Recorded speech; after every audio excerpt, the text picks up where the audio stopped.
الله أكبر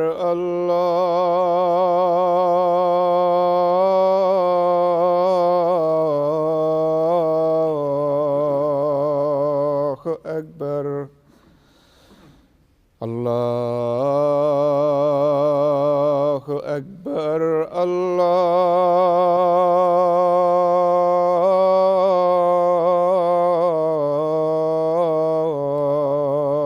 الله أكبر. أشهد أن لا إله إلا الله. أشهد أن لا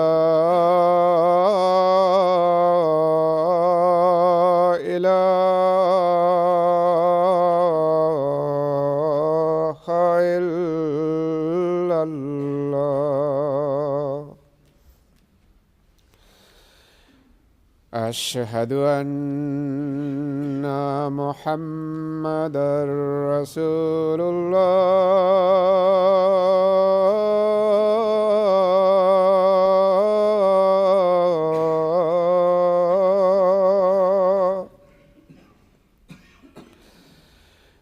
أشهد أن محمدًا رسول الله.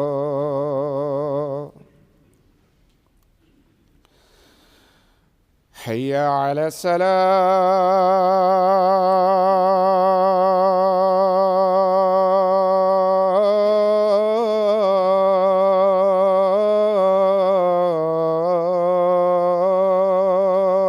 الصلاة. حي على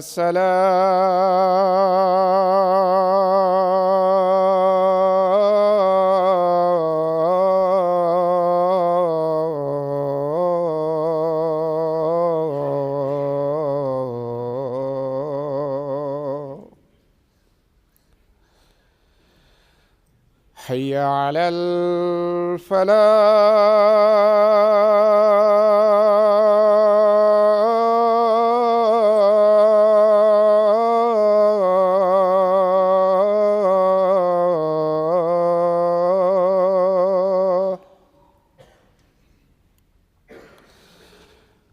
حي على الفلاح.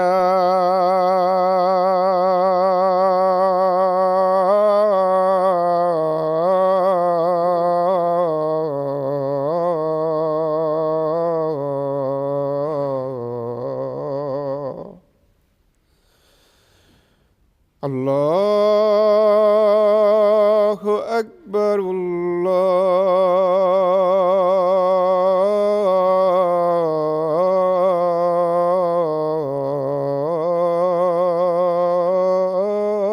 الله أكبر. لا إله إلا الله.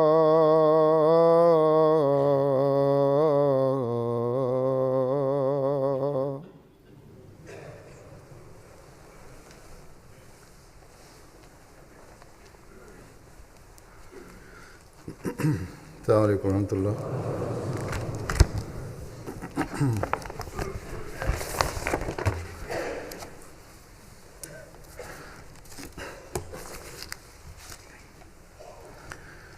أشهد أن لا إله أشهد أن لا إله إلا الله وحده لا شريك له وأشهد أن محمدًا عبده ورسوله. أما بعد فأعوذ بالله من الشيطان الرجيم. بسم الله الرحمن الرحيم. الحمد لله رب العالمين الرحمن الرحيم مالك يوم الدين إياك نعبد وإياك نستعين اهدنا الصراط المستقيم صراط الذين أنعمت عليهم غير المغضوب عليهم ولا الضالين.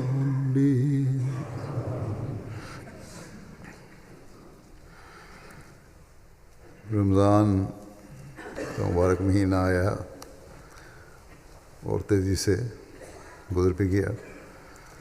باوجود لمبے دنوں اور پھر گرمی بھی زیادہ ہونے کے، اس دفعہ تو یہاں بھی ریکارڈ گرمی پڑی ہے. لیکن اکثر یا کم از کم جو مجھے لوگ ملے وہ یہی کہتے ہیں کہ اس دفعہ روزوں کا زیادہ احساس نہیں ہوا یا شدت موسم کے باوجود نسبتاً کم احساس ہوا.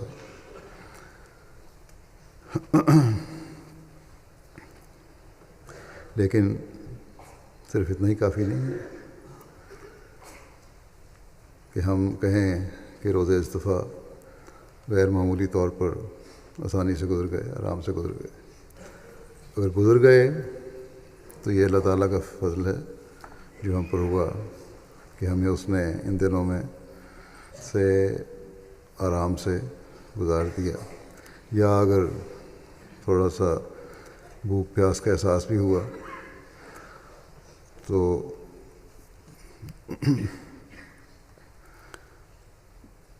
صرف اس لیے کہ ہم کہہ دیں کہ ہلکا سا بھوک پیاس کا احساس ہوا اور زیادہ محسوس نہیں ہوا، یہ کافی نہیں ہے.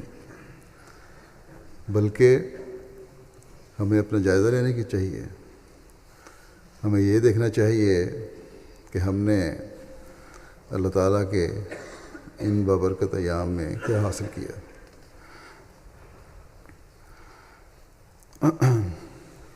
چاہے آرام سے گزر گئے روزے یا ذرا سے احساس ہوا اس سے گزر گئے، تو اس سے مقصد حاصل نہیں ہو جاتا.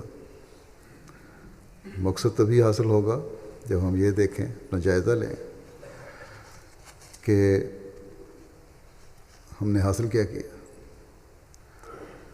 اللہ تعالیٰ جو ان دنوں میں رمضان کے مہینے میں 7ویں آسمان سے نچلے آسمان پہ آ جاتا ہے، اللہ تعالیٰ جو ان دنوں میں اپنے بندوں کے قریب ہو کر ان کی دعائیں سنتا ہے، اللہ تعالیٰ جو ان دونوں میں روزہ رکھنے والوں کی خود جزا بن جاتا ہے، اللہ تعالیٰ جو ان دنوں میں شیطان کو جکڑ دیتا ہے.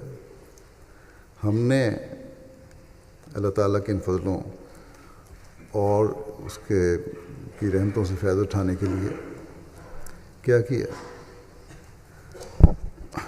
یا کیا کیا عہد کیے ہیں. ہم نے اللہ تعالیٰ کے حکموں کو ماننے اور اس کی تعلیم کے مطابق زندگی گزارنے کے لیے، گزشتہ کوتاہیوں کو چھوڑنے کے لیے کیا عہد کیے ہیں اور کس حد تک تبدیلیاں اپنے اندر پیدا کی. بس یہ جائزے ہمیں اللہ تعالیٰ کے مستقل فضلوں کے حصول کی طرف توجہ دلانے والے اور اس وجہ سے اپنی حالتوں میں مستقل تبدیلی لانے کی کوشش اللہ تعالیٰ کے فضلوں کو ہمیشہ جذب کرنے والا بنائے گی. بس یہ کوشش ضروری ہے. اگر ہم نے نمازوں میں باقاعدگی صرف نماز کی وجہ سے، رمضان کی وجہ سے اختیار کی ہے اور بعد میں ہم نے پھر سست ہو جانا ہے تو یہ تو اللہ تعالیٰ کے حکموں پر چلنا نہیں ہے۔ اگر ہم نے جمعوں میں باقاعدگی صرف رمضان کے مہینے تک ہی رکھنی ہے تو یہ اللہ تعالیٰ کے حکموں کے مطابق چلنا نہیں ہے۔ اگر ہم نے قرآن کریم کی تلاوت کو صرف رمضان کے لیے ہی ضروری سمجھا ہے اور بعد میں اس کی طرف توجہ نہیں دینی تو یہ اللہ تعالیٰ کی مرضی پر چلنا نہیں ہے۔ اگر ہم نے درود و ذکر کو صرف رمضان تک ہی محدود رکھنا ہے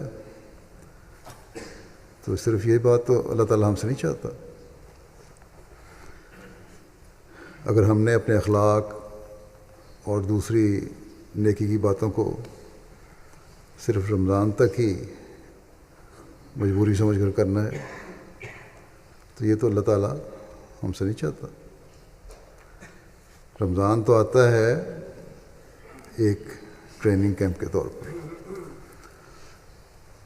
رمضان تو اللہ تعالیٰ نے اس لیے فرض کیا ہے کہ جن نیکیوں کو تم بجا لا رہے ہو اس میں مزید ترقی کرو، اور ہر آنے والا رمضان جب ختم ہو تو ہمیں عبادات اور نیکیوں کی نئی منزلوں اور بلندیوں پر پہنچانے والا ہو، اور پھر ہم عبادتوں اور نیکیوں کے نئے اور بلند معیار قائم کرنے والے بن جائیں۔ اللہ تعالیٰ تو ہم سے مستقل مزاجی کے ساتھ ان نیکیوں پر چلنے کا مطالبہ کرتا ہے۔ اللہ تعالیٰ نے اقیم الصلاۃ کا حکم دیا ہے کہ نمازیں قائم کرو، نمازوں کو وقت پر سنوار کر ادا کرو۔ اللہ تعالیٰ نے حافظوا علی الصلوات والصلاۃ الوسطیٰ کے یعنی تمام نمازوں اور خصوصاً درمیانی نماز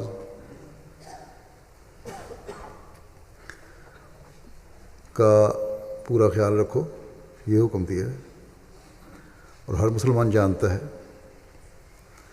کہ 5 نمازیں فرض ہیں، اس لیے 5 نمازوں کی حفاظت کا حکم ہے، اور خاص طور پر درمیانی نماز کی طرف توجہ دلائی ہے۔ اللہ تعالیٰ کو انسانی فطرت کو پتہ ہے، اس لیے خاص طور پر زور دے کر درمیانی نماز کی طرف توجہ دلائی۔ صلاۃ الوسطیٰ کا مطلب ہے درمیانی یا اہم نماز، یعنی نماز کا ایسا وقت جب نماز کی اہمیت بڑھ جاتی ہے۔ ہر نماز ہی اللہ تعالیٰ نے فرض قرار دی ہے اور اہم ہے۔ پھر صلاۃ الوسطیٰ کو کیوں اہمیت دی ہے؟ اس لیے کہ بعض نمازوں کے اوقات میں انسان ذاتی یا دنیاوی خواہشات کو ترجیح دے رہا ہوتا ہے۔ کسی کے لیے فجر کی نماز ادا کرنا مشکل ہے، اس وقت اٹھ کر فجر پڑھنا اللہ تعالیٰ کے زیادہ قریب کرتا ہے، وہ اہم نماز بن جاتی ہے۔ کسی کو اپنے کام اور کاروبار کے وجہ سے ظہر یا عصر کی نماز پڑھنا مشکل لگتا ہے، اس کے لیے اس نماز کی اہمیت بڑھ جاتی ہے۔ گویا کہ جہاں مجاہدہ کر کے کوشش کر کے اللہ تعالیٰ کی عبادت کی طرف انسان آئے، اللہ تعالیٰ اس کوشش کو بھی قدر کرتے ہوئے نوازتا ہے۔ اللہ تعالیٰ کی نیکیوں کا اجر دینے نیکیوں کے اجر دینے کی کوئی انتہا نہیں ہے، بس وہ اپنی راہ میں کوشش کرنے والوں کو بے انتہا نوازتا ہے۔ اور جب انسان دنیا اور ذاتی خواہشات کے بتوں کو توڑ کر اس کی طرف آتا ہے تو پھر اس کے فضلوں کی بھی انتہا نہیں رہتی۔ اللہ تعالیٰ نے نماز کے بارے میں کئی جگہ مختلف حوالوں سے ہمیں توجہ دلائی ہے۔ صرف رمضان تک ہی محدود نہیں کیا، بلکہ حضرت صلی اللہ علیہ وسلم نے نمازوں، جمعوں اور رمضان کے حوالے سے ایک ایسا ارشاد فرمایا ہے جو ایک مومن کو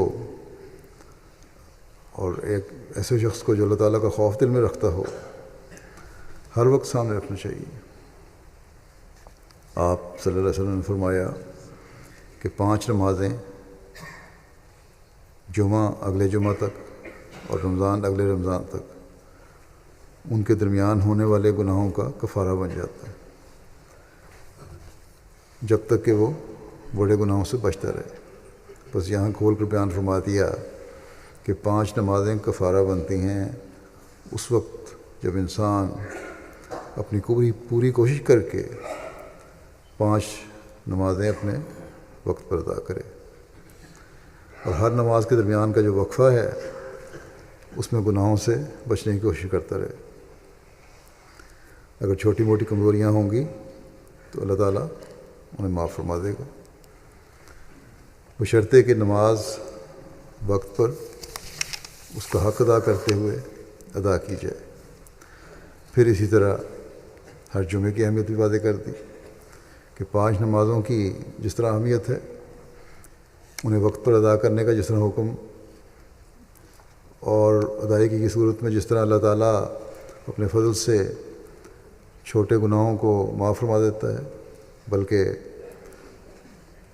نمازوں کا حق ادا کرتے ہوئے اگر نمازیں پڑھی جائیں تو اللہ تعالیٰ کا یہ بھی وعدہ ہے کہ فحشاء سے بھی انسان بچتا ہے، برائیوں سے انسان بچتا ہے۔ تو بہرحال فرمایا کہ جس طرح 5 نمازیں فرض ہیں، اسی طرح جمعہ بھی فرض ہے، اور ایک جمعے سے دوسرے جمعے تک سرزد ہونے والی چھوٹی غلطیاں اور کمزوریاں اور چھوٹے گناہ بھی اللہ تعالیٰ معاف فرما دیتا ہے۔ اس کا کوئی یہ مطلب ہی نہ لے لے کہ اس دوران چھوٹے گناہ کر لو اللہ تعالیٰ معاف کر دے گا، نہیں، بلکہ اس کا مطلب ہے کہ بشری کمزوریوں کی وجہ سے کوئی غلطی ہو گئی ہے تو اللہ تعالیٰ نمازوں اور جمعوں میں باقاعدگی اور اپنے گناہوں کی معافی کی دعاؤں اور اپنے عہدوں کی وجہ سے کہ آئندہ یہ غلطی نہیں کروں گا، اللہ تعالیٰ معاف فرما دیتا ہے۔ پھر حضرت صلی اللہ علیہ وسلم نے جمعوں میں باقاعدگی رکھنے کی اہمیت بیان فرماتے ہوئے فرمایا کہ جس نے متواتر 3 جمعے جان بوجھ کر چھوڑ دیے، اللہ تعالیٰ اس کے دل پر مہر کر دیتا ہے۔ ایک روایت میں یہ بھی ہے کہ اس کا دل سیاہ ہو جاتا ہے۔ بس جمعے کی اس اہمیت کو سمجھنا چاہیے ہر ایک کو۔ آج رمضان کا آخری جمعہ ہے، بعض لوگ اس اہمیت کی وجہ سے آئے ہوں گے کہ رمضان کا آخری جمعہ ہے اس لیے یہاں بڑی مسجد میں آ کے پڑھ لو، یا بعض دفعہ کہ ایسے لوگ بھی ہیں جو کہتے ہیں ضرور پڑھنا ہے آخری جمعہ اس لیے پڑھ لو۔ جماعت کے افراد کو جمعہ کی اہمیت کی طرف بار بار توجہ دلائی جاتی ہے، اور اب شاید تھوڑے لوگ ہی ہوں گے جو لاپرواہی کرتے ہیں اس بارے میں، لیکن جو بھی لاپرواہی کرتے ہیں انہیں فکر کرنی چاہیے حضرت صلی اللہ علیہ وسلم کے اس ارشاد کو سننے کے بعد۔ اللہ تعالیٰ نے یہ نہیں فرمایا کہ رمضان کے جمعہ پڑھ لو یا آخری جمعہ رمضان کا پڑھ لو تو ثواب ہوگا، بلکہ ہر جمعے کی اہمیت بتائی ہے۔ چنانچہ اللہ تعالیٰ فرماتا ہے کہ یا ایھا الذین آمنوا اذا نودی للصلاۃ من یوم الجمعۃ فاسعوا الی ذکر اللہ وذروا البیع ذالکم خیر لکم ان کنتم تعلمون، کہ وہ لوگوں جو ایمان لائے ہو، جب جمعہ کے دن کے ایک حصے میں نماز کے لیے بلایا جائے تو اللہ کے ذکر کی طرف جلدی کرتے ہوئے بڑا کرو اور تجارت چھوڑ دیا کرو، یہ تمہارے لیے بہتر ہے اگر تم علم رکھتے ہو۔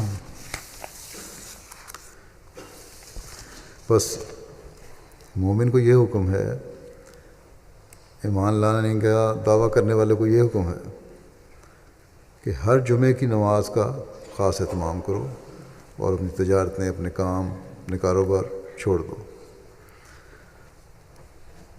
سب کام چھوڑ کر، سب تجارتیں چھوڑ کر، سب دنیاوی منفعتیں اور فائدے چھوڑ کر صرف ایک چیز کی فکر کرو کہ تم نے جمعہ پڑھنا ہے. اللہ تعالیٰ نے فرمایا کہ اگر تم علم رکھتے ہو تو تمہیں پتہ ہونا چاہیے کہ یہ تمہارے لیے بہتر ہے اور اسی میں برکت ہے، اسی سے تمہارے کاروباروں میں برکت پڑے گی. جیسا کہ حضرت صلی اللہ علیہ وسلم نے فرمایا کہ جان بوجھ کر جمعہ چھوڑنے والے کے دل پر موٹ لگ جاتی ہے. ان کے ایسے لوگوں کا ایمان صحیح ایمان نہیں رہتا. اگر ایمان حقیقی ہو تو کبھی انسان دنیاوی فائدے کی خاطر اپنے جمعوں کو قربان نہ کرے. حضرت صلی اللہ علیہ وسلم نے ایک موقع پر جمعوں میں وقت پر آنے اور باقاعدگی سے جمعوں میں شامل ہونے والوں کے بارے میں فرمایا کہ جب جمعہ کا دن ہوتا ہے مسجد کے ہر دروازے پر فرشتے ہوتے ہیں. وہ مسجد میں پہلے آنے والے کو پہلے لکھتے ہیں اور اس طرح وہ آنے والوں کی فہرست تیار کرتے رہتے ہیں، یہاں تک کہ جب امام خطبہ دے کر بیٹھ جاتا ہے تو وہ اپنے رجسٹر بند کر دیتے ہیں اور ذکر الہی سننے میں لگ جاتے ہیں. ایک روایت میں یہ بھی ہے کہ حضرت صلی اللہ علیہ وسلم نے فرمایا کہ لوگ قیامت کے دن اللہ تعالیٰ کے حضور جمعوں میں آنے کے حساب سے بیٹھے ہوں گے، یعنی پہلا، دوسرا، تیسرا، چوتھا. بس وہ لوگ جو بغیر مجبوری کے عادتاً جمعوں پر دیر سے آتے ہیں انہیں بھی اس طرح توجہ کرنی چاہیے. یہاں بھی آج تو رمضان کے جمعوں میں بھی اور آج خاص طور پہ لوگ پہلے آ کے بیٹھے ہوئے ہیں. نہیں تو اکثر میں نے یہی دیکھا ہے کہ جب میں آتا ہوں تو آدھی کے قریب مسجد ہوتی ہے اور پھر آہستہ آہستہ خطبے کے اختتام تک یا اس سے چند منٹ پہلے تک مسجد بھرتی ہے. لیکن بس عام دنوں میں بھی اس طرف توجہ ہونی چاہیے. جمعوں کے حوالے سے یہ بھی بتا دوں کہ جمعہ مردوں پر فرض ہے. اگر عورتیں آ سکتی ہیں تو اچھی بات ہے، زائد ثواب کی کما رہی ہیں، آ جائیں بے شک. اور بعض دفعہ ماؤں کے آنے کی وجہ سے بچوں میں بھی جمعہ پڑھنے کی طرف توجہ پیدا ہوتی ہے، اہمیت پیدا ہوتی ہے. لیکن بہرحال جمعے پر مسجد میں آنا فرض اگر ہے تو صرف مردوں پر فرض ہے. اس بارے میں حضرت صلی اللہ علیہ وسلم کا ارشاد بڑا واضح ہے. آپ صلی اللہ علیہ وسلم نے فرمایا کہ ہر مسلمان پر جماعت کے ساتھ جمعہ ادا کرنا ایسا حق ہے جو واجب ہے، یعنی فرض ہے، سوائے 4 قسم کے افراد کے، اور وہ ہیں غلام، عورت، بچہ اور مریض. یہ 4 لوگ ہیں جن پر فرض نہیں ہے. غلام تو اس زمانے میں ہوتے تھے، پرانے زمانے میں، اب اس طرح رہے نہیں. لیکن جو ملازم پیشہ ہیں ان کو ان ملکوں میں اپنے مالکوں کو بتا کر کوشش کرنی چاہیے کہ جمعے کے وقت رخصت لیں.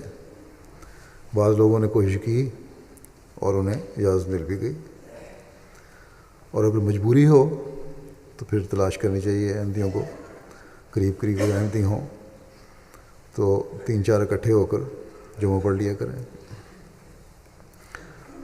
عورتوں پر فرض نہیں ہے، لیکن خاص طور پر بچے والی عورتوں کو میں کہتا ہوں، یعنی چھوٹے بچوں والی ان کو احتیاط کرنی چاہیے کہ اتنے چھوٹے بچوں کے ساتھ مسجد نہ آئیں جمعے کے لیے، کہ بچوں کے رونے دھونے کی وجہ سے دوسروں کی نماز خراب ہو، خطبہ صحیح طرح سن نہ سکتے ہوں.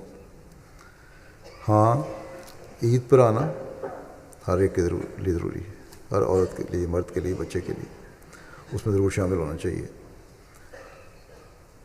اور عید پہ اگر چھوٹے بچوں والے بھی ہیں تو یہاں جگہ بنی ہوئی ہے، جہاں جگہ نہیں ہوتی وہاں بھی بچوں کے ساتھ ایک طرف بیٹھ کر خود پر سن لیں، اگر نماز نہ بھی پڑھنی ہو تو۔ بس آج بڑی تعداد میں لوگ جمعے کے لیے آئے ہوئے ہیں، اس لیے میں اس طرح توجہ دلا رہا ہوں کہ مرد اپنے جمعوں کی خاص طور پر حفاظت کریں۔ پھر حضرت صلی اللہ علیہ وسلم نے ایک رمضان سے دوسرے رمضان کے درمیان ہونے والے گناہوں کی معافی کے بارے میں فرمایا کہ اللہ تعالیٰ ایک رمضان سے دوسرے رمضان تک ہونے والے چھوٹے گناہوں کو بھی معاف فرما دیتا ہے۔ لیکن یہ واضح ہونا چاہیے کہ حضرت صلی اللہ علیہ وسلم نے گناہوں سے معافی کے جو ذرائع بتائے ہیں وہ آپ ایک ترتیب سے بیان فرما رہے ہیں، پہلے نماز، پھر جمعہ، پھر رمضان۔ بس اس ترتیب سے یہ غلط فہمی دور ہو جانی چاہیے کہ صرف سال کے بعد رمضان کی باتیں ہی گناہوں سے معافی کا ذریعہ ہیں، بلکہ یہ ترتیب اس طرح توجہ دلا رہی ہے کہ نمازوں کی 5 وقت روزانہ ادائیگی اپنے حصار میں لیے ہوئے 7ویں دن جمعے میں داخل کر کے جمعے کی برکات سے حصہ دلائے گی، اور سال بھر کے جمعے رمضان میں داخل کرتے ہوئے رمضان المبارک کے فیض سے فیض یاب کریں گے۔ روزانہ کی 5 نمازیں اللہ تعالیٰ کے حضور عرض کریں گی کہ یہ تیرا بندہ تیرے خوف اور تیری محبت کی وجہ سے بڑے گناہوں سے بچتے ہوئے 5 وقت تیرے حضور حاضر ہوتا رہا۔ ہر جمعہ عرض کرے گا کہ تیرا یہ بندہ 7 دن اپنے آپ کو بڑے گناہوں سے بچاتے ہوئے جمعے کے دن، جس میں تیرے پیارے نبی صلی اللہ علیہ وسلم کا یہ بھی ارشاد ہے کہ اس میں ایک قبولیت دعا کا لمحہ بھی آتا ہے، اپنی دعاؤں کی قبولیت کی آرزو لے کر تیرے حضور حاضر ہوتا رہا۔ رمضان کہے گا کہ اے خدا، یہ بندہ رمضان کا حق ادا کرنے کے بعد گناہوں سے بچتے ہوئے اور نیکیاں بجا لاتے ہوئے اس رمضان میں اس امید پر داخل ہوا کہ اپنی رحمت، بخشش اور آگ سے بچانے کے اشروں سے تو اسے بھی فیض یاب کرے گا۔ تو اللہ تعالیٰ جو بڑا رحیم و کریم ہے، ان سے فیض یاب کرتے ہوئے انسان کو اپنی رحمت کی چادر میں ڈھانپ لیتا ہے اور شیطان کے حملوں سے اسے بچاتا ہے۔ بس خوش قسمت ہیں ہم میں سے وہ جو اس سوچ کے ساتھ اپنی نمازوں، جمعوں اور اپنے روزوں کے حق ادا کرتے ہوئے اللہ تعالیٰ کی پناہ میں آنے والے ہیں، اور رمضان کے اس ماحول سے ہر لحاظ سے پاک ہو کر نکلنے والے ہیں۔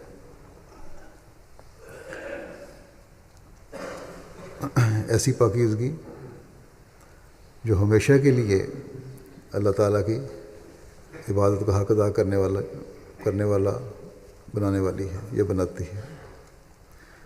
پھر رمضان میں خاص طور پر قرآن کریم پڑھنے سننے کی طرف توجہ پیدا ہوتی ہے۔ بہت سے لوگ کوشش کرتے ہیں کہ کم از کم قرآن کریم کا ایک دور مکمل کر لیں، کیونکہ یہ سنت بھی ہے، لیکن ساتھ ہی اس مہینے میں قرآن کریم کی تلاوت کی طرف توجہ اور اہتمام اس طرف بھی توجہ دلانے والا ہونا چاہیے کہ اب ہم نے روزانہ باقاعدگی سے قرآن کریم کی کچھ نہ کچھ حصے کی تلاوت کرنی ہے۔ اللہ تعالیٰ نے جہاں نمازوں کے مختلف اوقات کی طرف توجہ دلائی ہے اور اس کی اہمیت بیان فرمائی ہے، وہاں یہ بھی فرمایا ہے کہ وہ قرآن الفجر انا قرآن الفجر کانا مشہودا، یعنی فجر کی تلاوت کو بھی اہمیت دو۔ یقیناً فجر کو قرآن پڑھنا ایسا ہے کہ اس کی گواہی دی جاتی ہے، بس قرآن کریم پڑھنا صرف خاص دنوں تک ہی مخصوص نہیں کیا گیا، بلکہ نمازوں کے ساتھ اسے بیان کر کے اس کی اہمیت بیان کی گئی ہے۔ پھر تلاوت کے ساتھ اس کو سمجھنے کی ضرورت ہے، اس کا ترجمہ پڑھنے کی ضرورت ہے، تاکہ اللہ تعالیٰ کے احکامات کا بھی ہمیں پتہ چلے، اور اس زمانے میں تو خاص طور پر اسے باقاعدگی سے پڑھنے کی ضرورت ہے، جب مسلمان کہلانے والے بھی اس کی تعلیم بھلا بیٹھیں۔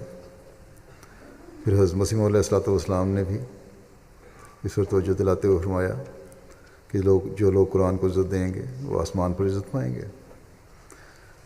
کون ہے جو آسمان پر عزت پانا نہ چاہتا ہو؟ بس اس کی تلاوت میں باقاعدگی اور احکامات کی تلاش کر کے عمل اس سے فیض یاب کرے گا۔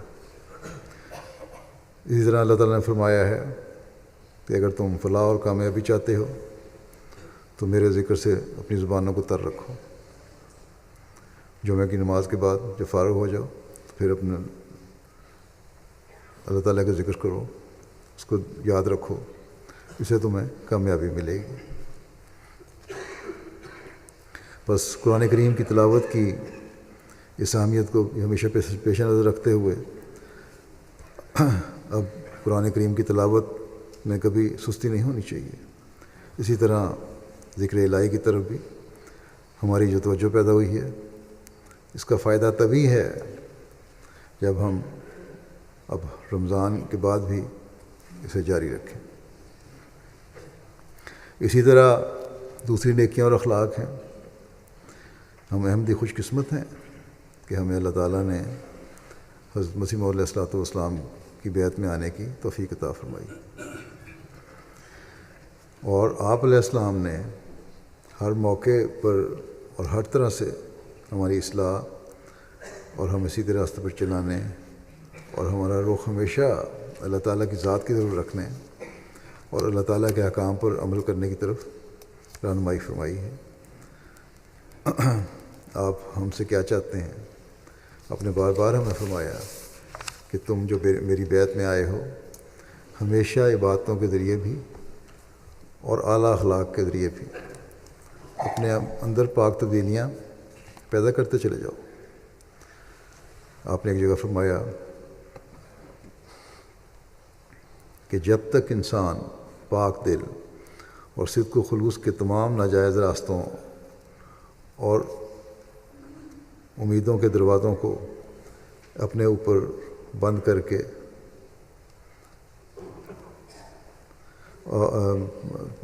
جب تک انسان پاک دل اور صدق و خلوص سے تمام ناجائز راستوں اور امیدوں کے دروازوں کو اپنے اوپر بند کر کے خدا تعالیٰ ہی کے آگے ہاتھ نہیں پھیلاتا، اس وقت تک وہ اس قابل نہیں ہوتا کہ اللہ تعالیٰ کی نصرت اور تائید اسے ملے۔ لیکن جب وہ اللہ تعالیٰ ہی کے دروازے پر گرتا اور اس سے دعا کرتا ہے تو اس کی یہ حالت جذب نصرت اور رحمت ہوتی ہے، اللہ تعالیٰ کی نصرت اور رحمت کو جذب کرتا ہے۔ خدا تعالیٰ آسمان سے فرمایا، خدا تعالیٰ آسمان سے انسان کے دل کے کونوں میں جھانکتا ہے، اور اگر کسی کونے میں بھی کسی قسم کی ظلمت یا شرک و بدعت کا کوئی حصہ ہوتا ہے تو اس کی دعاؤں اور عبادتوں کو اس کے منہ پر الٹا مارتا ہے، اور اگر دیکھتا ہے کہ اس کا دل ہر قسم کی نفسانی اغراض اور ظلمت سے پاک و صاف ہے تو اس کے واسطے رحمت کے دروازے کھولتا ہے اور اسے اپنے سائے میں لے کر اس کی پرورش کا خود ذمہ لیتا ہے۔ بس یہ ہے وہ معیار جو ہمیں مستقل حاصل کرتے چلے جانے کی کوشش کرنی چاہیے۔ ہماری باتیں ہمیشہ اللہ تعالیٰ کے لیے خالص ہوں، رمضان کے بعد بھی ہم اپنی باتوں کے معیار قائم رکھنے والے ہوں، تاکہ ہر لمحہ اللہ تعالیٰ کے سائے میں رہتے ہوئے اس کی پرورش کے فیض پاتے رہیں۔ پھر اس بات کو بیان فرماتے ہوئے کہ آپ کی بیعت میں آنے کے بعد ہمارے معیاروں کے بارے میں آپ کیا چاہتے ہیں، آپ فرماتے ہیں وہ جو اس سلسلے میں داخل ہو کر میرے ساتھ تعلق ارادت اور مریدی کا رکھتے ہیں، اس سے غرض یہ ہے کہ تا وہ نیک چلنی اور نیک بختی اور تقویٰ کے اعلیٰ درجے تک پہنچ جائیں، اور کوئی فساد اور شرارت اور بد چلنی ان کے نزدیک نہ آ سکے۔ وہ 5 وقت نماز با جماعت کے پابند ہوں، وہ جھوٹ نہ بولیں، وہ کسی کو زبان سے ایذا نہ دیں، وہ کسی قسم کی بدکاری کے مرتکب نہ ہوں، اور کسی شرارت اور ظلم اور فساد اور فتنہ کا خیال بھی دل میں نہ لاویں۔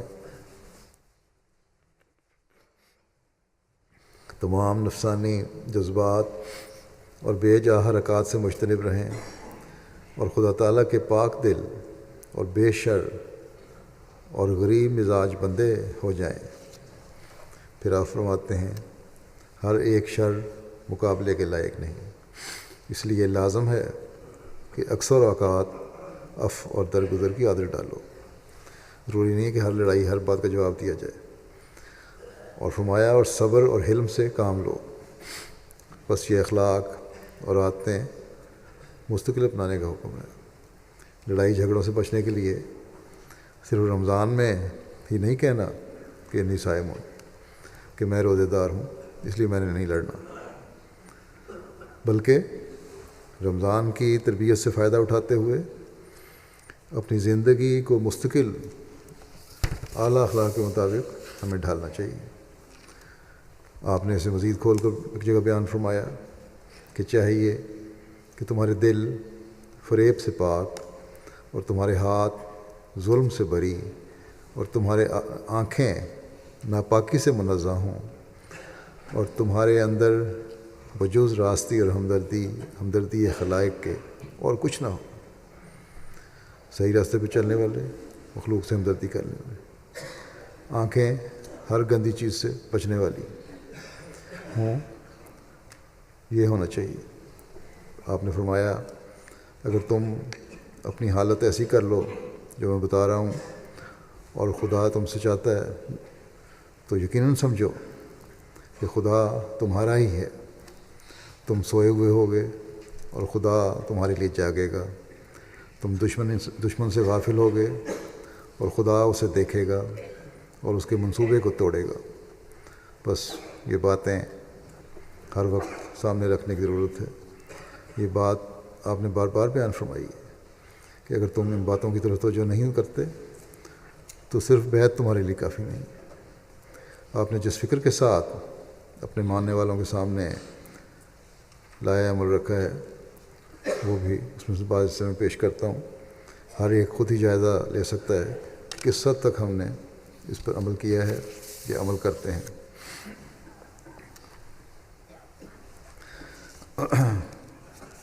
آپ فرماتے ہیں تم اس کی جناب میں قبول نہیں ہو سکتے جب تک ظاہر و باطن ایک نہ ہو۔ بڑے ہو کر چھوٹوں پر رحم کرو، نہ ان کی تحقیر، اور عالم ہو کر نادانوں کو نصیحت کرو، نہ خود نمائی سے ان کی تذلیل۔ اور اگر علم آتا ہے تو نصیحت کرو عاجزانہ طور پر، یہ نہیں کہ اپنی بڑائی ظاہر کرنی ہے، اپنے علم کا اظہار کرنا ہے اور پھر ان کو ذلیل کرنا ہے۔ فرمایا امیر ہو کر غریبوں کی خدمت کرو، نہ خود پسندی سے ان پر تکبر۔ اللہ تعالیٰ نے فضل فرمایا، تمہیں کشائش دی ہے، عمارت دی ہے، دوسروں سے بہتر کیا ہے، تو ان کی خدمت کرو، بل نہ کہ یہ ان پر تکبر کرو۔ فرمایا ہلاکت کی راہ سے ڈرو، خدا سے ڈرتے رہو، تقوی اختیار کرو، مخلوق کی پرستش نہ کرو، اور اپنے مولا کی طرف منقطع ہو جاؤ، اور دنیا سے دل برداشتہ رہو اور اسی کے ہو جاؤ، اور اسی کے لیے زندگی بسر کرو، اور اس کے لیے ہر ایک ناپاکی اور گناہ سے نفرت کرو، کیونکہ وہ پاک ہے۔ اللہ تعالیٰ سے اگر تعلق جوڑنا ہے، اللہ تعالیٰ پاک ہے، اس لیے ہر ایک ناپاکی اور گناہ سے نفرت پیدا کرنے کی ضرورت ہے۔ فرماتے ہیں چاہیے کہ ہر صبح تمہارے لیے گواہی دے کہ تم نے تقوی سے رات بسر کی، اور ہر ایک شام تمہارے لیے گواہی دے کہ تم نے ڈرتے ڈرتے دن بسر کیا۔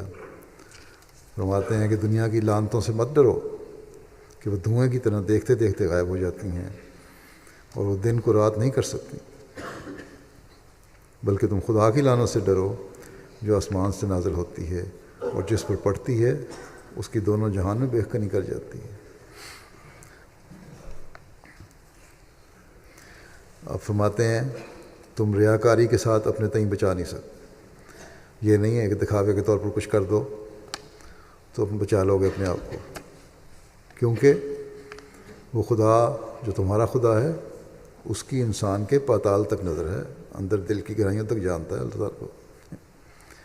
کیا تم اس کو دھوکہ دے سکتے ہو؟ نہیں، کبھی نہیں ہو سکتا یہ۔ بس تم سیدھے ہو جاؤ اور صاف ہو جاؤ اور پاک ہو جاؤ اور کھڑے ہو جاؤ، اور ایک ذرہ تیر کی تمہیں باقی ہے تو تمہاری ساری روشنی کو دور کر دے گی۔ اگر ذرا سا بھی اندھیرا ہے دل میں تو جو بھی روشنی ہے اس کو دور کر دیتا ہے اندھیرا۔ فرماتے ہیں اگر تمہارے کسی پہلو میں تکبر ہے یا ریا ہے یا خود پسندی ہے یا کسل ہے تو تم ایسی چیز نہیں ہو کہ جو قبول کے لائق ہو۔ ایسا نہ ہو کہ تم صرف چند باتوں کو لے کر اپنے تئیں دھوکہ دو کہ جو کچھ ہم نے کرنا تھا کر لیا، کیونکہ خدا چاہتا ہے کہ تمہاری ہستی پر پورا پورا انقلاب آوے۔ حضرت مسیح علیہ السلام کو ماننا ہے، حقیقی مومن بننا ہے تو ایک انقلاب لانا چاہیے اپنی ہستی پر، اور وہ تم سے ایک موت مانگتا ہے جس کے بعد وہ تمہیں زندہ کرے گا۔ فرماتے ہیں تم آپس میں جلد صلح کرو اور اپنے بھائیوں کے گناہ بخشو، کیونکہ شریر ہے وہ انسان کہ جو اپنے بھائی کے ساتھ صلح پر راضی نہیں، وہ کاٹا جائے گا کیونکہ تو وہ تفرقہ کر ڈالتا ہے۔ تم اپنی نفسانیت ہر پہلو سے چھوڑ دو اور باہمی ناراضگی جانے دو۔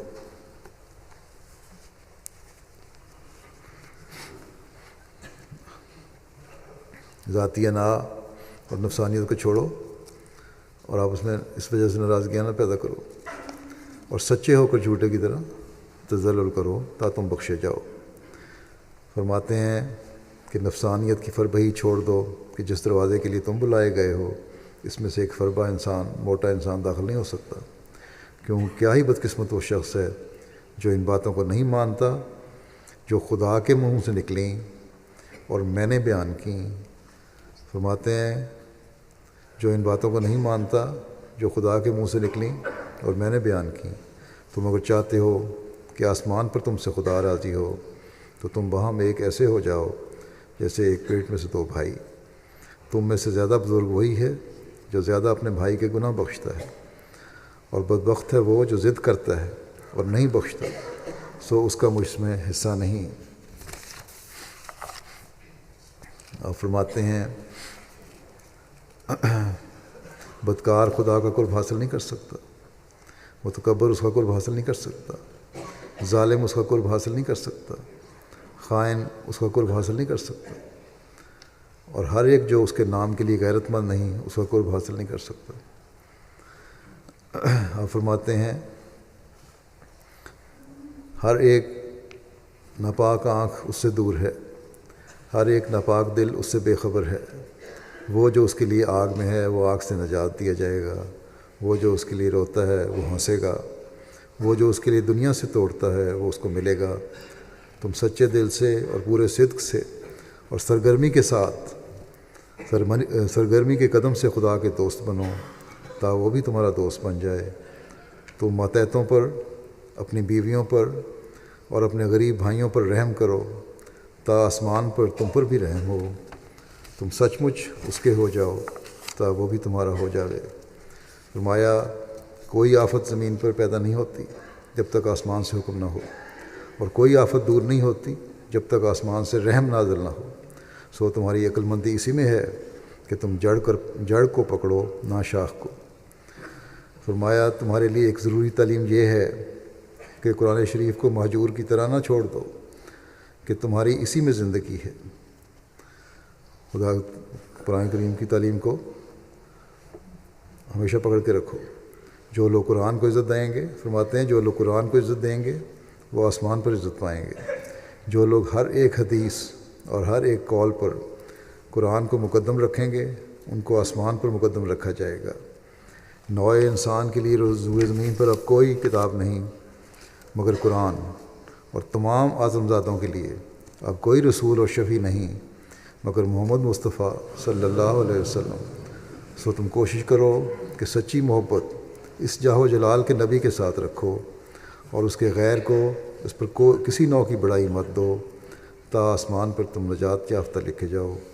اور یاد رکھو کہ نجات وہ چیز نہیں جو مرنے کے بعد ظاہر ہوگی، بلکہ حقیقی نجات وہ ہے کہ اسی دنیا میں اپنی روشنی دکھلاتی ہے۔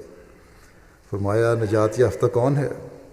وہ جو یقین رکھتا ہے جو خدا سچ ہے اور محمد صلی اللہ علیہ وسلم اس میں اور تمام مخلوق میں درمیانی شفیع ہیں۔ آپ کی سفارش اور آپ ہی واسطہ ہیں اللہ تعالیٰ اور مخلوق کے درمیان۔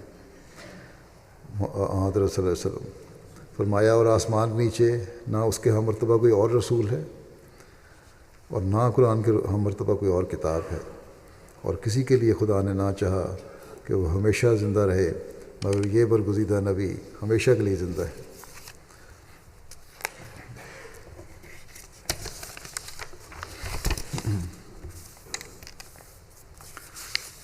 ان باتوں کے بعد پھر آپ نے دوبارہ تاکید فرمائی کہ ان سب باتوں کے بعد پھر میں کہتا ہوں کہ یہ مت خیال کرو کہ ہم نے ظاہری طور پر بیعت کر لی ہے، ظاہر کچھ چیز نہیں، خدا تمہارے دلوں کو دیکھتا ہے۔ بس ہم میں سے ہر ایک کو رمضان میں سے یہ عہد کرتے ہوئے نکلنا چاہیے کہ جو باتیں اللہ تعالیٰ اور اس کے رسول صلی اللہ علیہ وسلم نے کہیں اور جو باتیں ہمیں کھول کر حضرت مسیح موعود علیہ السلام نے بیان فرمائیں، ان کو ہم ہمیشہ سامنے رکھتے ہوئے ان کے مطابق اپنی زندگیاں گزارنے کی کوشش کریں۔ اگر ہم یہ کریں تبھی ہم یہ کہہ سکتے ہیں کہ ہم نے اپنے آپ کو رمضان میں سے اللہ تعالیٰ اور اس کے رسول کے حکم کے مطابق گزارنے کی کوشش کی ہے۔ اللہ تعالیٰ ہمیں اس کی توفیق عطا فرمائے۔ نماز کے بعد میں 2 جنازے غائب بھی پڑھاؤں گا۔ ایک جنازہ ہے محترمہ مشتاق زہرا صاحبہ کا جو چودھری ظہور احمد صاحب باجوہ مرحوم کی اہلیہ تھیں۔ 12 جون کو رات 8:45 پر ربہ میں ان کی وفات ہوئی 91 سال کی عمر میں۔ انا للہ و انا الیہ راجعون۔ ان کے والد چودھری عنایت اللہ صاحب تھے جنہوں نے 14 سال کی عمر میں فصل حسانی کے ہاتھ پر بیعت کی تھی۔ محترمہ کا نکاح 1944 میں چودھری ظہور احمد باجوہ صاحب وقف زندگی کے ساتھ حضرت مولانا غلام رسول صاحب راجی کی نے پڑھا تھا، اور اس میں ایک لمبا خطبہ رئیس کی صاحب نے دیا تھا جس میں بعض اللہ تعالیٰ کی خاص فضلوں کا ذکر فرمایا تھا۔ بہرحال یہ تو ایک لمبا خطبہ ہے، اور ان کی وجہ اس نکاح کی وجہ سے ہی پھر ان کے خاندان میں مزید احمدیتی پھیلی۔ اللہ تعالیٰ نے مرحومہ کو 3 بیٹوں اور 2 بیٹیوں سے نوازا۔ ایک بیٹا واقع زندگی ہے امریکہ میں ظہیر باجوہ صاحب۔ چودھری ظہور احمد باجوہ صاحب انگلستان میں مبلغ بھی رہے ہیں۔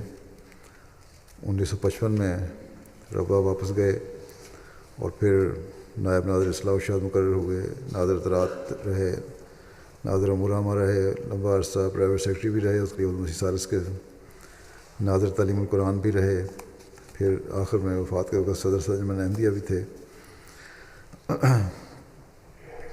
محترمہ مشتاق زہرا صاحبہ نے اپنے واقف زندگی شوہر کے ساتھ بڑے اچھے طریقے سے وقت گزارا اور کبھی کوئی ایسی خواہش نہیں کی جس سے ایک واقف زندگی کو کوئی مشکل پیش آئے۔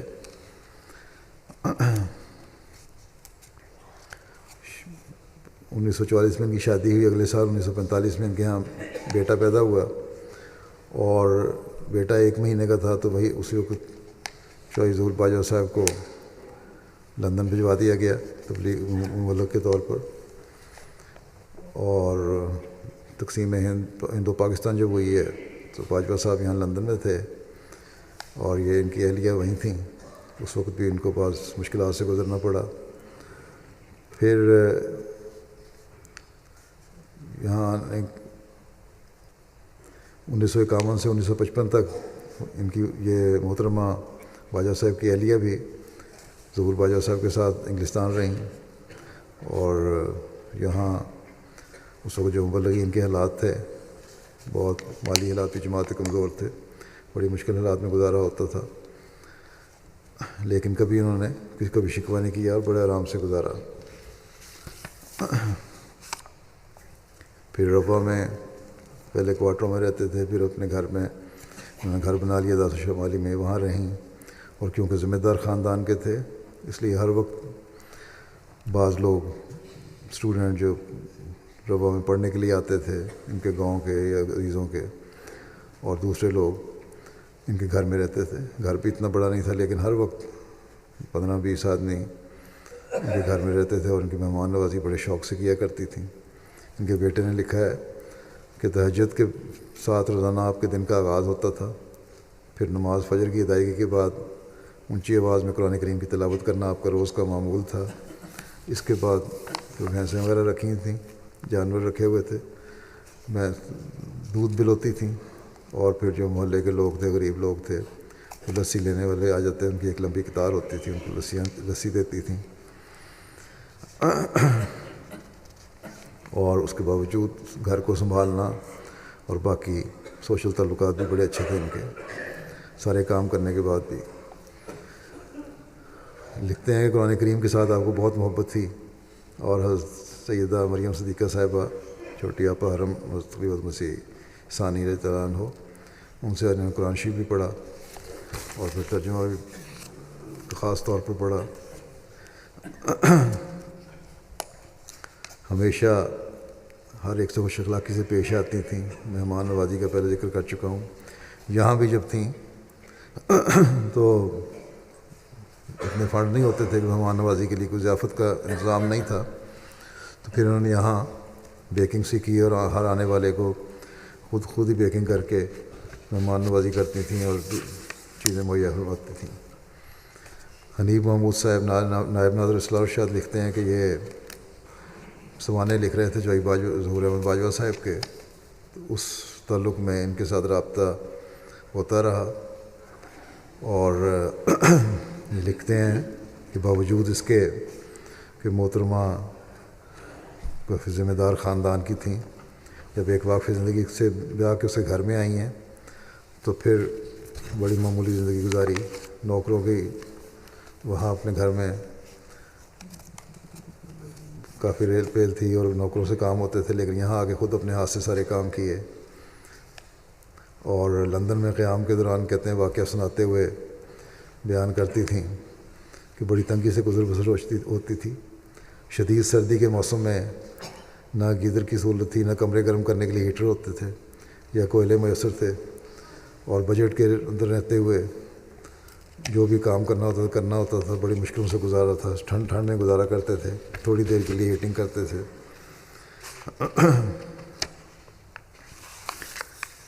چودھری صاحب بھی بڑے اصولوں کے پابند رہے ہیں، یہاں بڑی سادگی سے انہوں نے گزارا کیا۔ پھر یہ لکھتے ہیں کہ 1955 میں جب چوہے ظہور باجوہ صاحب کو لندن سے واپس مرکز حکم ہوا آنے کا، مرحومہ ان دنوں بیمار تھیں اور ڈاکٹروں نے مکمل طور پر بیڈ ریسٹ کے لیے کہا ہوا تھا، لیکن جب واپسی کا حکم آیا تو چوہے صاحب نے تیاری شروع کر دی۔ لوگوں نے کہا کہ آپ کی اہلیہ بیمار ہیں تو ابھی خلیفۃ مسیح ثانی سے اجازت لے لیں کچھ عرصے کے لیے۔ انہوں نے کہا نہیں، حکم آیا اس لیے واپس جانا ہے، اور نہ ہی مرحوموں نے بھی کوئی اس پر حیض بیض نہیں کیا، اور فوری طور پر خامد کے ساتھ باوجود اپنی بیماری کے واپسی کے لیے، اس زمانے میں سفر بھی آسان نہیں تھے، واپسی کے لیے تیار ہو گئے۔ اللہ تعالیٰ مرحوموں کے سے مغفرت و رحم کا سلوک فرمائے، درجات بلند کرے اور ان کی اولاد کو بھی ان کی نیکیاں جاری رکھنے کی توفیق عطا فرمائے۔ دوسرا جنازہ ہے مکرم عبدو بکر صاحب کا، جو مصر کے تھے۔ 12 جون کو دل کے حملے کے نتیجے میں 41 سال کی عمر میں وفات پا گئے۔ انا للہ و انا الیہ راجعون۔ ڈاکٹر حاتم حلمی شافی صاحب صدر جماعت مصر لکھتے ہیں کہ مرحوم نے 2011 میں بیعت کی تھی۔ عربی اور دینیات کے مدرس تھے، لیکن کام چھوڑ کر خود کو جماعتی خدمت کے لیے وقف کر دیا۔ آپ جنوبی مصر کے ایک نہایت جاہل اور متعصب معاشرے میں پیدا ہوئے تھے، لیکن اس کے باوجود نہایت صلح پسند اور سخت گیری سے نہایت متنفر تھے۔ بیعت سے قبل علماء کی کتب میں موجود خرافات نے انہیں اس قدر حیران کیا ہوا تھا کہ انہیں ڈر تھا کہ شاید ہمارا دین ہی بعض غلط باتیں سکھاتا ہو، یعنی اسلام نعوذ باللہ غلط سکھاتا ہے۔ مولویوں کی باتیں سن کے انہیں خیال پیدا ہوا، خصوصاً حیات مسیح، صلیب سے نجات اور رفع وغیرہ امور کے بارے میں سخت حیران تھے۔ حتیٰ کہ انہیں ایک عیسائی نے بعض عیسائی چینلز کے نمبر دیے کہ وہاں پر پروگرام دیکھو تاکہ تمہیں یقین آئے کہ حضرت مسیح میں بہت سی ایسی صفات تھیں جو دیگر انسانوں میں نہیں تھیں۔ اسی تلاش میں انہیں MTV مل گیا۔ اللہ تعالیٰ نے ان کو ہدایت دینی تھی۔ تو مرحوم اپنی بیعت کا ذکر کرتے ہوئے، واقعہ بیان کرتے ہوئے فرماتے ہیں کہ میں نے ایک پروگرام میں مصطفیٰ ثابت صاحب مرحوم کو دیکھا جو کہہ رہے تھے کہ حضرت مسیح علیہ السلام صلیب پر فوت نہیں ہوئے بلکہ بے ہوش ہوئے تھے، اور پھر آپ نے مشرق کی طرف ہجرت کی اور تبھی وفات پائی۔ میں ٹیک لگائے بیٹھا تھا جب یہ TV دیکھ رہا تھا، تو یہ بات سن کر میں سیدھا ہو کر بیٹھ گیا اور پوری توجہ کے ساتھ بات سننے لگا۔ یہ حوار مباشر کا پروگرام تھا۔ جب حقیقت مجھ پر واضح ہوئی تو میں پورے زور سے چیخا کہ اللہ اکبر، حق ظاہر ہو گیا۔ کہتے ہیں میں خوشی سے اچھلنے لگا۔ اسی دوران پروگرام میں وقفہ ہوا اور شریف عہدے صاحب نے اعلان کیا کہ اب ہم حضرت امام مہدی اور مسیح موعود علیہ السلام کا قصیدہ سنیں گے، اور قصیدہ کا مطلب تھا کہ انی من اللہ العزیز الاکبر، یعنی یقیناً میں اللہ تعالیٰ کی طرف سے ہوں جو غالب اور سب سے بڑا ہے۔ ساتھ ہی حضرت مسیح علیہ السلام کی تصویر بھی دکھائی گئی، جس پر میں نے پروگرام کو پاز کیا اور تصویر کو بغور دیکھنے لگا۔ تو کہتے ہیں کہ جب دیکھ رہا تھا تو میں کہتا ہوں یہ تو وہی چہرہ ہے جسے میں نے کچھ عرصہ قبل خواب میں چاند میں دیکھا تھا۔ یہ لمحات کہتے ہیں بہت خوبصورت تھے اور میری خوشی بیان سے باہر تھی۔ میں نے اس کے بعد مزید پروگرام دیکھے اور 3 دن کے بعد اللہ تعالیٰ نے وفات مسیح اور صلیب سے نجات اور ہجرت کا معمہ میرے لیے حل کر دیا۔ مرحوم کو بیعت کے بعد کام والوں نے بھی نکال دیا۔ گاؤں والوں اور عزیز و اقارب اور جان پہچان رکھنے والوں سب نے شدید تنگین پر وارد کی، لیکن یہ حق سے نہیں ہٹے بلکہ روز بروز ایمان میں بڑھتے چلے گئے اور ثبات قدم ان کو عطا ہوتا گیا۔ 4 سال قبل انہوں نے جو پڑھاتے تھے اسکول میں، اس کا کام چھوڑ کر جماعت کی خدمت کے لیے زندگی وقف کی۔ بہت منکسر المزاج، نرم خو، نہایت بااخلاق، مخلص اور غیر معمولی طور پر اطاعت کرنے والے تھے۔ اپنے نومبئین کے انچارج تھے، آپ نومبئین کے وہاں ملک میں انچارج تھے۔ اللہ تعالیٰ نے آپ کو صبر، ادب اور دوسروں سے گفتگو کرنے اور انہیں قائل کرنے کا خاص ملکہ عطا کیا ہوا تھا۔ اللہ تعالیٰ کی اطاعت میں غرق تھے، خلافت سے بھی بے انتہا محبت رکھنے والے تھے۔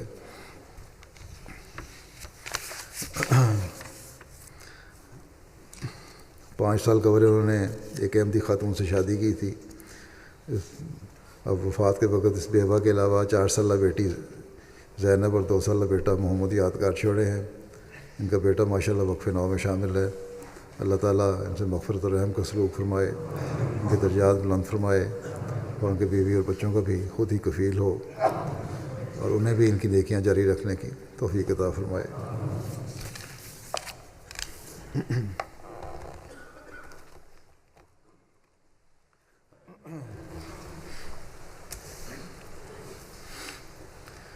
الحمد لله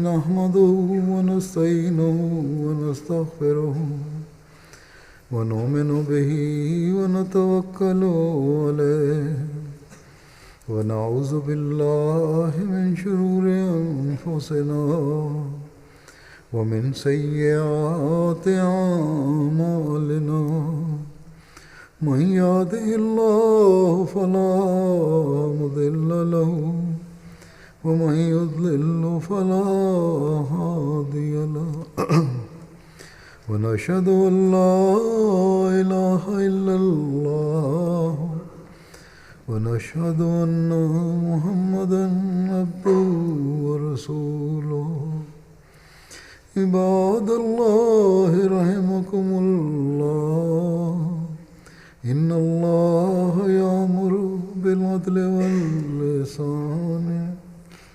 وإيتاء ذي القربى وينهى عن الفحشاء والمنكر والبغي يعظكم لعلكم تذكرون اذكروا الله يذكركم وادعوه يستجب لكم ولذكر الله أكبر